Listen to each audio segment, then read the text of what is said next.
Здравейте, здравейте, прекрасни хора!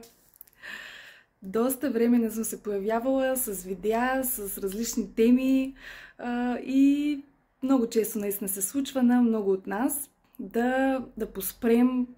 Има определени промени в живота, които се случват, трансформации, осъзнавания, но нещо се случва, което да ни накара да спрем за малко, да преосмислим нещата и след това обаче много често много от нас се завръщат по-силни, с нова енергия, с нови идеи. Така че очаквайте скоро нови неща, очаквайте редовно да се включвам. Имам идеи за нови събития, за проекти, с които да се развиваме. Така че ще се радвам да бъдем заедно и с намерението така да ставаме все по-добри, да се развиваме и да достигаме тази наша мечтана и по-добра своя версия. В това видео бих искала да ви споделя две неща. Някои от осъзнаванията, през които съм преминала, едно от тях е съжалението, колко е важно да не го... просто да не съжаляваме за нищо.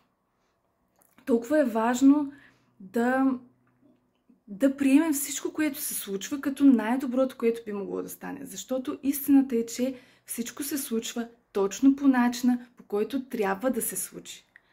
Точно по начина, по който трябва да се случи. Дори да не се струва, че нещо е лошо, че нещо е неприятно, и да се тюхкаме, и да се вайкаме, и да съжаляваме, защо това се случи, как можах това да го направя, защо това не го осъзнах, не го видях, не го пресметнах и така нататък. Всичко се случва с цел. И всяко зло за добро. И наскоро ми се случи даже една случка, с която няма да казвам подробности, но просто определени хора не бяха догледали определени неща и нещо се случи, така че трябваше да се срещна с определени хора. И всъщност какво се оказва? Аз тогава не се чувствах много добре, защо това трябва да се случи сега? Аз нямам така достатъчно енергия, така да им обърна внимание на тези хора, защо точно сега трябваше да се срещна с тях. Няма да мога да дам най-доброто от себе си, но всъщност какво се оказа, че в разговора, в общуването, в комуникацията с тези хора, те после са останали толкова... Момент само, извинете. Са останали толкова заредени, толкова въодушевени, толкова доволни, защото трети лица ми казаха за това нещо, че те са се обадили и така нататък. И всъщност ние си прекарахме прекрасно. Аз осъзнах много нови неща, научих нови неща, те си прекараха, както казах, прекрасно. И всъщност, какво се оказва, че това нещо е трябвало да се случи. Въпросът е, човек е трябвало да забрави нещо, трябвало е да не домисли нещо, за да се случи това, за да стане така, че да се срещна с тези хора и така нататък. Така че, съжалението, не може да си представите колко е пагубно, независимо за какво съжалявате, за нещо в миналото, за нещо, че не се е случило, за нещо, че се е случило. Просто всичко се случва точно по начина, по който трябва да се случи и няма как да се случи по друг начин. Това е точно начина, по който трябва да се случат нещата. Така че всяко нещо е за добро, всяко нещо се случва по най-прекрасния, перфектен начин, по който трябва да се случи, за да може да осъзнаем нещо, за да можем да оценим нещо.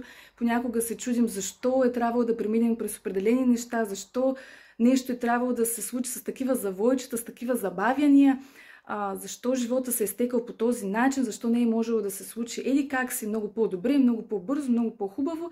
Да, обаче всъщност, ако се е бил случил по другия начин животът ни, нямаше да сме това, което сме, нямаше да имаме определени осъзнавания, нямаше да оценяваме определени неща толкова силно и толкова добре, колкото сега.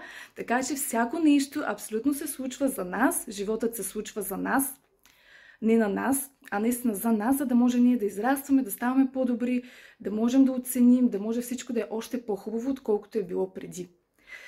И другото нещо е, което искам да споделя, е, че хората са наши огледала. Огледала на нашите мисли, на нашите вярвания.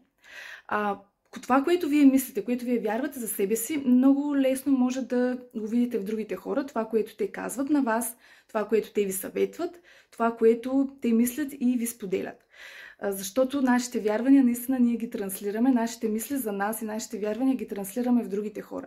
Така че когато видите как другите ви говорят, как се отнасят с вас, то е наистина отражение. И когато вие се съмнявате, например, в себе си и се чудите какво да направите и си мислите, че определено нещо, примерно, е правилно, че искате това да направите, че това е хубавото нещо в момента, правилното нещо, те много често могат да ви кажат, да, това е така, аз мисля така и така, и те да ви подкрепят в това действие.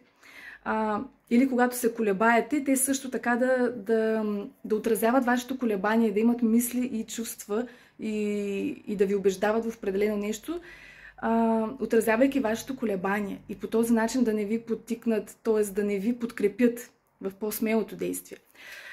Когато вие сте абсолютно сигурни в нещо, вече искате да вземете определено решение, знаете, че това е вашият път, чувствате, усещате, това е вашият път, това е вашето нещо, вашето правилно действие, решение, което трябва да извършите в дадения момент, тогава просто виждате как цялата Вселена ви съдейства и как всички хора също отразяват вашите мисли, вашата убеденост и вашата вяра в това решение, колко вие сте уверени, колко сте сигурни, и те също ви подкрепят и ви казват да, окей, по никакъв начин не ви противоречат, защото когато сте наистина абсолютно сигурни, абсолютно уверени, че това е вашия път, много трудно е някой да ви противоречи. Просто хората тогава са с вас, те дори ви дават съвети, дават ви подкрепа, дават ви идеи какво може да направите, за да ви се случат нещата по-добре. И наистина това е абсолютно, мога да го потвърдя от моят опит. Ще се радвам да споделите в коментарите вашият опит относно тези въпроси. Дали сте съгласни, какво ви се е случвало на вас, дали споделяте тези убеждения и тези мисли. Пожелавам ви прекрасен ден и до скоро!